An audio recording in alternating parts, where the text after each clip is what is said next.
All right, folks, welcome into Pickaxe and Roll, brought to you by our good friends over at BETONLINE. I am your host, Ryan Blackburn at NBA Blackburn on Twitter, part of the Mile High Sports Podcast Network, and I am excited to be here to discuss last night's Denver Nuggets win. What a win for the Nuggets last night. Didn't feel like that through the second and third quarter, that's for sure, but they ultimately get it done. Final score 130 to 129 as Jamal Murray shows back up. It took him a little bit, but shows back up in this one and makes some incredible plays down the stretch. It's why they paid him, man. It's why they paid him the big bucks. It's what he's there for. It's what he's there to do. And it's been a while since we've seen it. Been a while since we've seen that side of Jamal Murray, and I am excited to see if we get a little bit more of that throughout the season. Could this be the spark points, the jumping off points for Jamal Murray's season? Many are asking this question. I'll try to answer it throughout this show. Really quickly, this podcast, as you know, it's brought to you by our good folks over at BetOnline, number one source for everything online betting. From the earliest odds to in-game live betting, BetOnline provides you with all the action and the ability to watch the games as they happen, with the largest selection of odds on everything from football to NBA to college basketball, NHL, UFC, and much more. Head on over to BetOnline today and use promo code BELIEVE, BLEAV, for your welcome bonus on your first deposit. BetOnline, the game starts here. Grace is here. What's up, Grace? You were exactly first. Thank you for hopping in. Himmis says, what's up, Ryan? What's up? Yes, I know we had the trade talk yesterday about how would an Amir Coffey trade look like. Would be great. I think Denver could use another defensive wing, allow them to play things a little bit more flexibly. Imagine having two Peyton Watsons out there, one who's a little bit worse defensively, but maybe a little bit better as a spot-up shooter. That's Amir Coffey. I love the idea of having him. I think he's been on my trade target list for a long time. So if they could get Amir Coffey, that would be great. It would be a pretty minor trade, although, like, who knows? Maybe the Clippers wouldn't want to relinquish him. You gotta bring some value to the deal if you're going to do it. So wonder whether Denver could even try. On this episode, we're going to talk about how Nikola Jokic and Jamal Murray, they weren't great until they had to be. That's for sure. Denver started off with an excellent first quarter and then gave it all back and then some in the second and third quarter. It was, like, honestly pretty impressive the way that they were able to do it. Aaron Gordon, Russell Westbrook, they showed their value today or yesterday. Looked really good. I thought that Michael Porter was looking good, but the team didn't go to him that often. We'll talk about all of those things. We'll talk about the bench. We'll talk about much more. But first, we got to talk about Jamal. 11 of 26, I believe, was the number for this game. 28 points, 4 of 8 from 3, 2 of 2 from the line. Not an efficient game by any stretch from Jamal. He went 7 of 18 from 2-point range, 4 of 8 from 3. The 4 of 8 really helps. Getting those 3-point attempts up has always been a thing that I've wanted to see from him. And it was interesting. It did coincide with Russell Westbrook being on the floor. Russell Westbrook being the point guard and Jamal Murray being the shooting guard when those two were out there. Thought that was interesting. Thought that was a unique dynamic that the Nuggets were able to bring. It's very rare because when after Denver traded Monte Morris, they couldn't really do the 2-point guard look with Bones Highland, couldn't really do it with Reggie Jackson. They can do it with Russell Westbrook. He's a very specific, unique player, not as much of a shooter, but definitely more aggressive. And I mean, the line that Russell Westbrook put up was great. I'll talk about him in just a bit, but he was fantastic for the most part. Jamal Murray took a while to get into this one. He did start well in the first quarter, but the second and third quarter were just like Denver. They were just like gross. And so many of the plays that he put together, so many of the possessions that he put together, it almost looked like he was kind of moping on the court. And I didn't really understand what was going on with him. the team needs him to be a leader. They need him to be somebody that they can look to. And it took until the fourth quarter for him to kind of get back to that, where he had to be great for Denver to win that game, for Denver to come back. And he ultimately was when they needed him the most. Had a couple of defensive plays, not a ton. I mean, De'Aaron Fox was still going at him, and Denver still gave up 129. But it was noticeable without Christian Brown out there that there were a lot of possessions where Jamal was just straight up guarding De'Aaron Fox. And that is not a great recipe for success for Denver.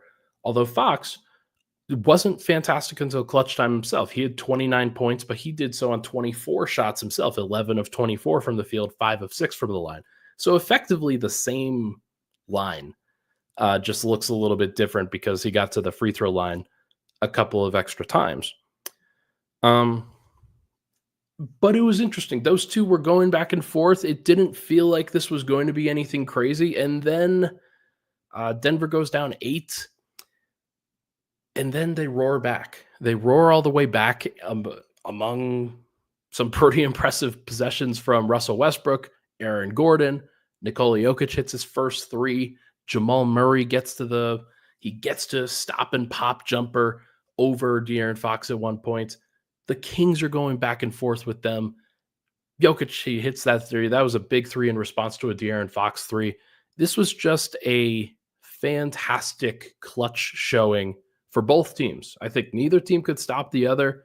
It felt like it was going to come down to the last possession, and it came down to the second to last possession where Denver, they ran the two-man game over and over and over again, got to the pick and roll, got to the DHO, got to another DHO, and ultimately Jamal found some space. He found some rhythm, got to about the 20-foot range, and then hit a pull-up jumper.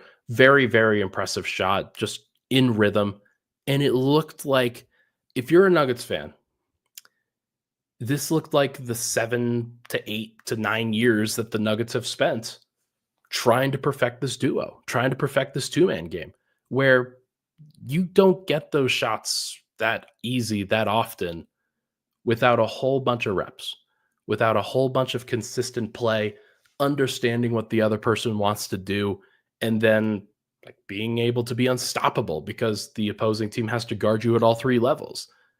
For the Nuggets, if the Kings were going to guard them 2-on-2, it was going to be an open shot because they run that two-man game over and over and over again, just trying to generate some space.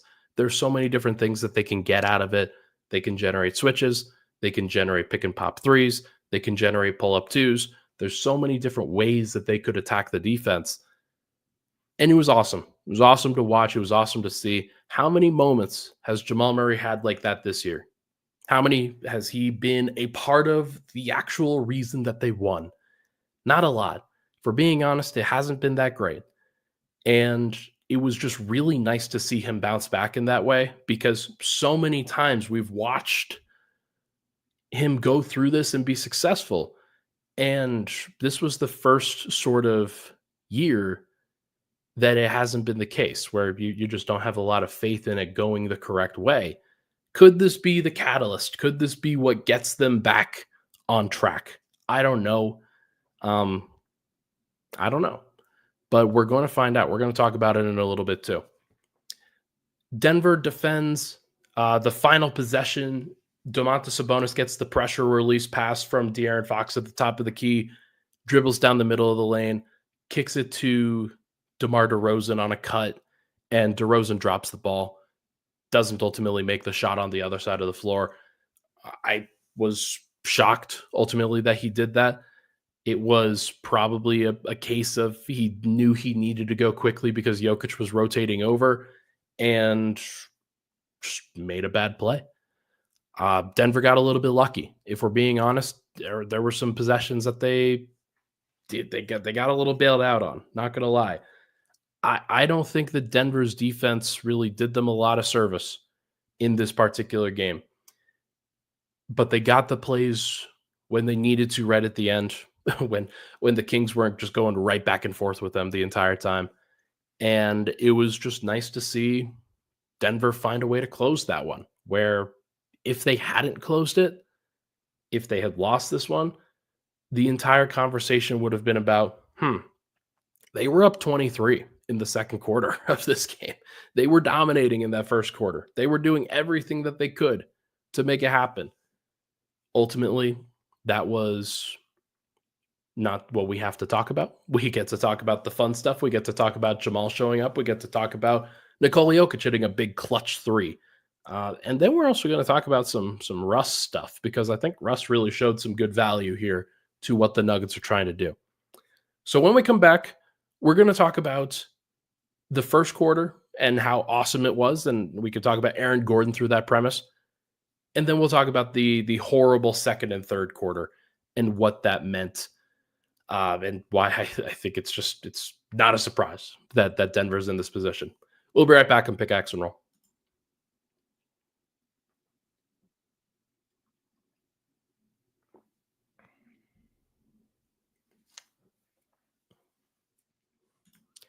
All right. We are back. Pickaxe and Roll. Thank you so much for tuning into the show. Hit that like button, hit that subscribe button. Would really, really appreciate it. Okay. Just going through the box score. Denver wins this one in the first quarter, 41-21. 41 points, and they held the Kings under standard for what they were doing. It was a great quarter. I think Denver obviously got away with some shot luck with this one. The Kings were missing some open threes. They also missed some open twos pretty badly. Like DeMar DeRozan bricked a wide open mid-range jumper at one point. Domantas Sabonis was taking some threes. He made a clutch one in the fourth quarter, but he didn't make any before that. And it looked like the Nuggets were going to cruise. It looked like they were going to cruise because Aaron Gordon was incredible at the beginning of this game. He was incredible and showed exactly what he can do in situations where, DeMar DeRozan's the power forward or Doug McDermott is the power forward. He can play physical bully ball in those situations. I actually think one of the reasons why Denver didn't win this game going away was because they went away from that.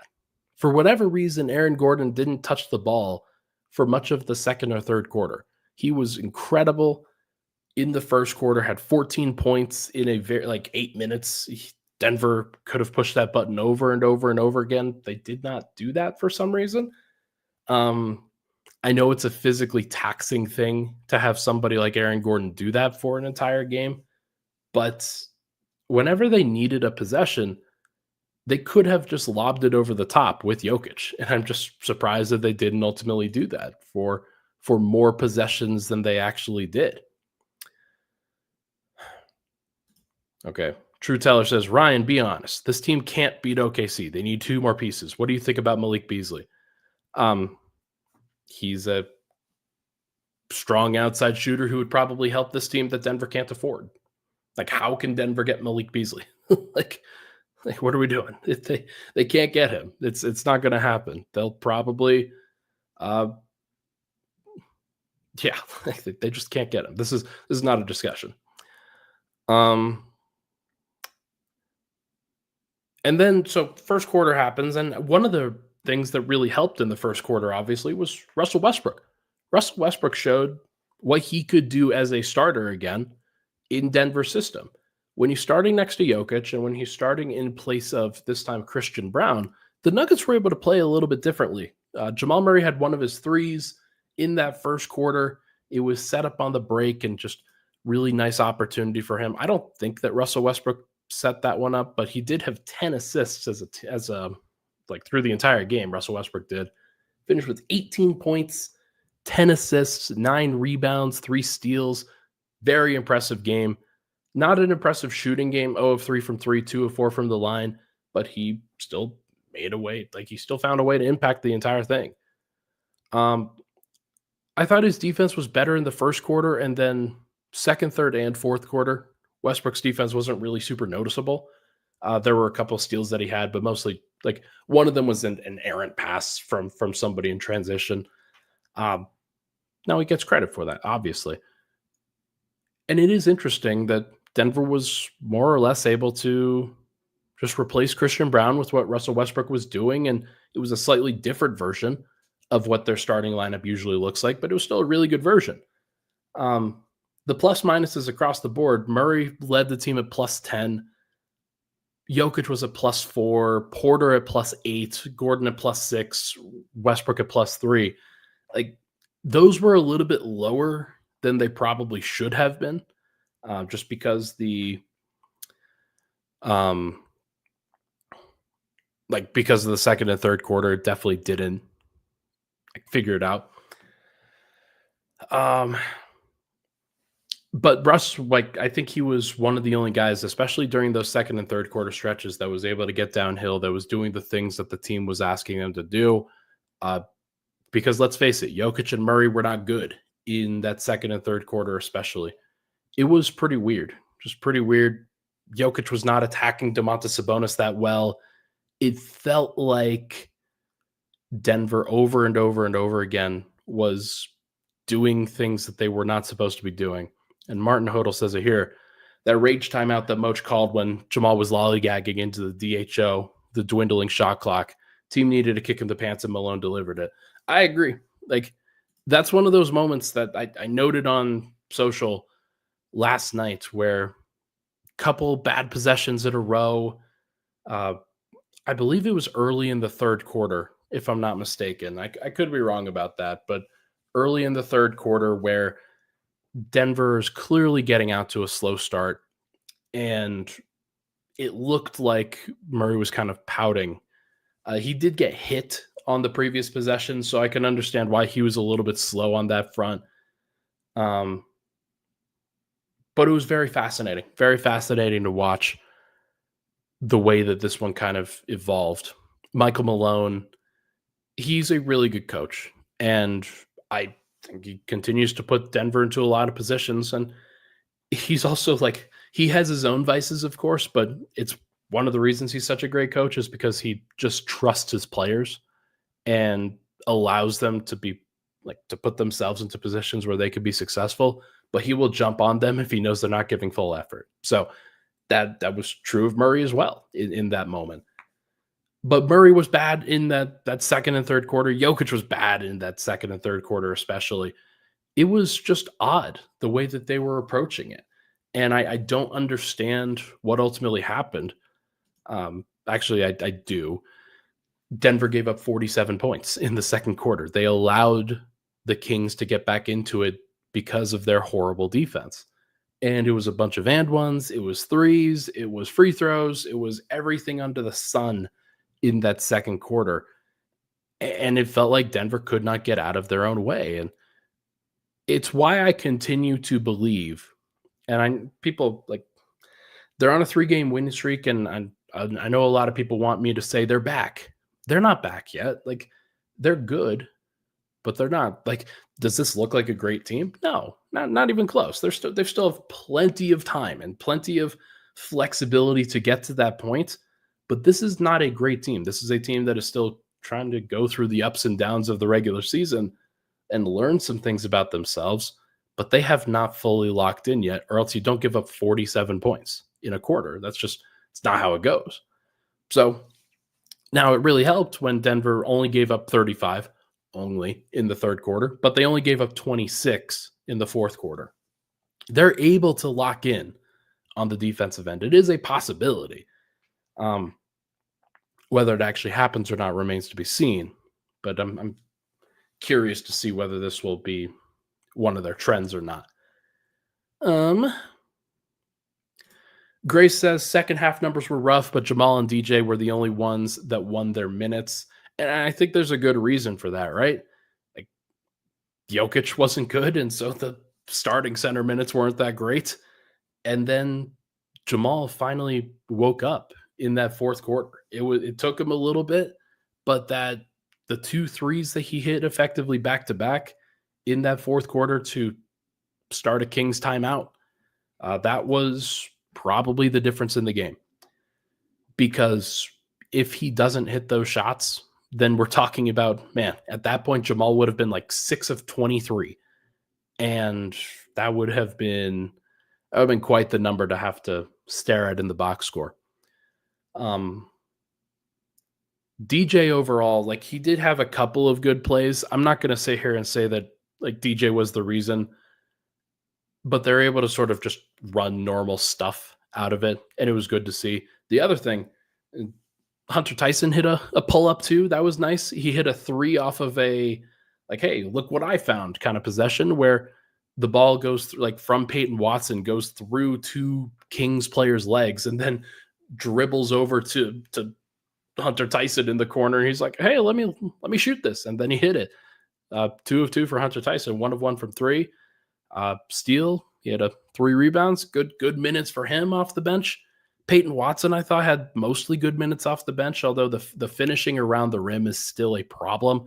There was one play where he went up for a rebound, he went up for a finish, and then landed on his back because he got taken out midair by one of the Kings players. And that's the one where I was like, okay, Mark Davis games, they are not for the faint of heart. They are dangerous for a lot of people. So I am definitely not like that's something I'm going to be factoring in going forward. Like, is Mark Davis calling a Nuggets game? Because every single time it feels like they get out of hand from a physical standpoint. Like, Denver tries to bounce back and they look around and they're wondering, why didn't a foul get called? And Mark Davis is just kind of staring at them like, all right, sick. Yeah, not a Mark Davis fan. Okay. Denver figured this stuff out. Aaron Gordon and Russell Westbrook showed up. Jamal Murray bounced back. Joker even bounced back in that fourth quarter. He started figuring some stuff out. Are the Nuggets back? Is Jamal Murray back, especially? Like, because this looked like vintage Jamal Murray. This looked like the player that the Nuggets signed to be a max player.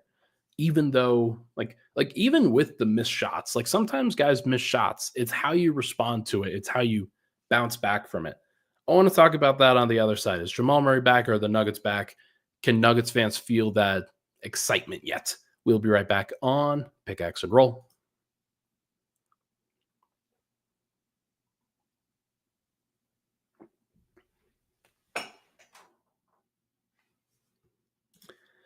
All right, final segment, Pickaxe and Roll. Thank you so much for tuning into the show. Yeah, this is what I do when I'm tired. I definitely try to stretch some things out a little bit. I've got a comment up on the screen that basically is one of my vices, one of my things. I try to do my best. Did the show last night with Matt. I thought that was a good show. Matt did not like the fact that I brought up officiating as like not a reason why Denver was struggling, but more just the fact that it just sucks to watch a Mark Davis game. Yeah, just a very interesting thing for Denver to kind of have to go through. Okay, let's go. Is Jamal Murray back? Are the Nuggets back? 3 games in a row. 3 wins in a row. Jamal Murray had a pretty solid game in this last one against the Clippers. And then against the Kings, he was 28 points, 6 assists. Yeah, he took 26 shots, but who cares? He made the game winner. That feels like Jamal Murray, right? That feels a lot more like the version of Jamal Murray that Nuggets fans have come to expect. The one that will step up in these moments, willing to take the shots, willing to go above and beyond and make it happen. So much of the first 20 games or so, I was very concerned about what Jamal Murray looked like, was the fact that he was not aggressive. Like, he was very tentative. He was wondering what to do, trying to figure out, like, his usage rate was down, his amount of drives were down. Everything about it was just odd. Like, because I know Nuggets fans, they get caught up in Murray ball hogging or taking too many shots or things like that. Those are the old criticisms. Those weren't my criticisms this year. Most of my criticisms were he doesn't really know what to do and is often passing out of some like very contested situations because he wasn't able to create any space. He's creating space now. Like that's the thing about most of the shots that he missed. They were open. He was creating good looks, whether it was in spot up situations, whether it was in ISO situations, pick and roll, DHO, he looked good. He's getting to those spots and hitting some pretty, or at least taking some pretty clean looks, and they weren't going down yesterday. And I was wondering, okay, how different is this from where he was? Um, and I don't really have much of an answer. I still think it needs time. Everybody needs to need to have him earn it back a little bit more, just because you don't want to get sucked in too much. Because if he is not able to do it on a consistent basis, then what are we really doing here? I understand that. But it's nice to get a reminder game every now and then that this is what he's capable of, that he is capable of rising to the moment and hitting some important shots and running the two-man game with Jokic on a consistent basis. And like that should be what everybody expects. Like the pass that he had over his head to Jokic on the left wing was a great pass. It was a great delivery, and it set up Jokic about as well as could be expected in a clutch moment like that. Like, how often do you get the MVP that wide open? It's not happening all that much. So there is the capability there for the Nuggets. And that's the thing that I think I was missing so much more in the first 20 games or so, was that you didn't really see much of the capacity for it. Denver, like everything that they were doing together with Murray was just shaky. And it wasn't just the fact that he was missing shots. It was the fact that the shots that he was generating were bad. Now the shots that he's generating are mostly pretty good. And if he can continue to make them on a semi-regular basis, semi-consistent basis, gets up to about 40% from three, 50% on twos, or at least 50% on the mid-range twos, then I think that there's plenty of reason to be excited. Now, again, you got to take some time. You got to wait for it. You got to see what he can do ultimately, what it's going to look like.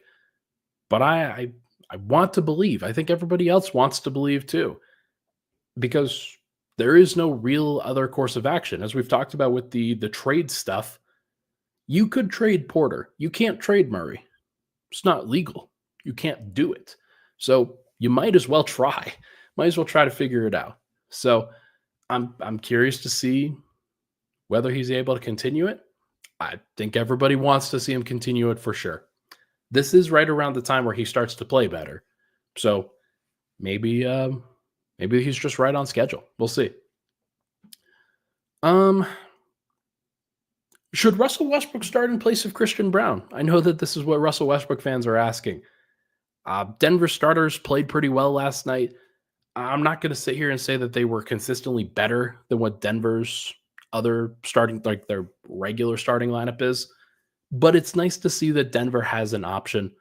Kind of like when Peyton Watson replaced Aaron Gordon. Denver has other options. They have other ways that they can be successful. It doesn't always have to be the same formula. And so Michael Malone, in my opinion, should see that, and he should feel pretty good about the way that Denver can approach different lineups, different situations. They can feel like, hey, first 3 minutes, first 4 minutes into a game, Christian Brown plays badly. You can bring in Russell Westbrook and be fine. Stagger Christian Brown and just get him back onto the floor. But that's the thing, is like Denver doesn't need to play 6 to 7 minutes of the starters every single time if things aren't working perfectly. So maybe this is just an opportunity for Russell Westbrook to fully establish himself as an opportunity, as a guy that Denver can go to on a consistent basis. I think that that's fair. Julian Strawther, Peyton Watson, they are also in that tier. Strawther, 13 points last night, 6 of 12 from the field, 4 rebounds, 1 assist. That is a lot more along the lines of the lines that I was expecting from him to start this season. Still think he needs to get up more threes. Denver's a team still needs to get up more threes.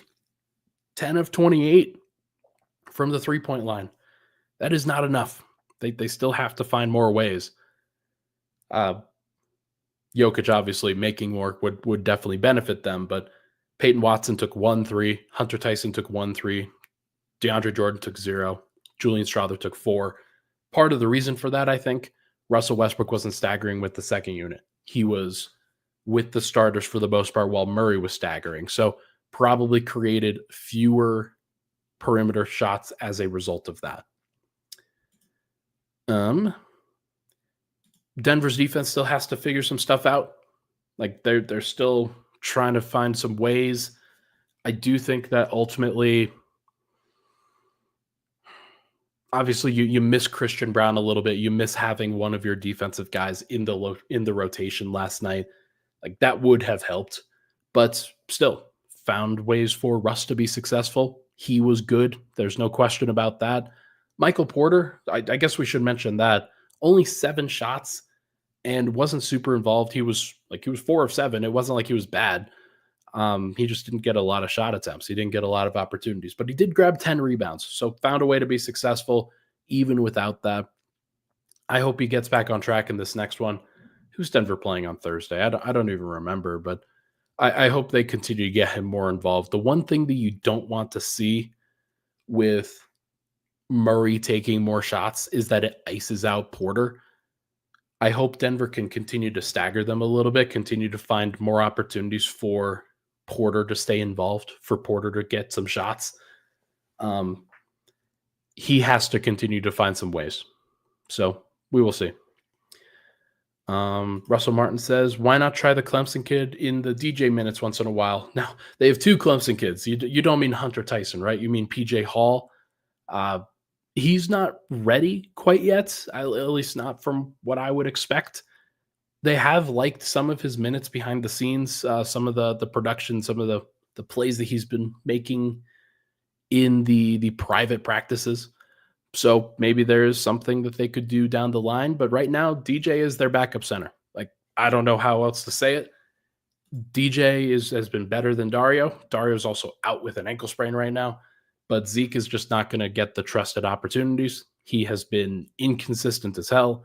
And the team is bad when Zeke Najee's out there. So at least with DJ, they've stabilized their plus minus a little bit because he does stuff that they can figure out. Patrick McMahon asks, what happened to Kamagate? Oh man, what a throwback. He got traded as part of the was it the Bones Highland trade? It was a trade to the LA Clippers. So Kamagate is not in the Nuggets organization anymore. But he is not there. He was, when he came over the second time for Summer League, everybody was expecting him to take kind of a step forward and to look a little bit better. And then he looked worse. And they were like, you know what? We don't have to keep doing this. So they cut ties pretty quickly after that. Okay. I think that's about it. Not too much else to talk about with this one. You want to see Jamal continue to keep this thing up. I hope he continues to find that success level. Denver as a whole, they've won 3 games in a row. They look pretty good. Their next game is at Portland, so they have an opportunity to keep this thing going. We will see whether they can ultimately do it, but this stretch could look pretty good. They also don't play tomorrow, so I'm recording this on Tuesday. They play on Thursday, so they've got another couple of days off. Denver is getting a whole bunch of rest during this time. They have not played a lot of games over the course of the last three weeks or so. This is a great opportunity for them to get and put themselves into a great position, and I hope that they are in a good place. So we'll see what happens. Everybody, that is going to do it for this episode of Pickaxe and Roll, brought to you by our good friends over at BetOnline. Thank you so much for tuning into the show. Really appreciate the love and support on the podcast as always. Taking off tomorrow. I will be back on Thursday morning, and then we'll do a Friday reaction podcast to the game on Thursday night. Everybody, thanks for tuning in. Hit that like button, hit that subscribe button. I will talk to you guys very soon.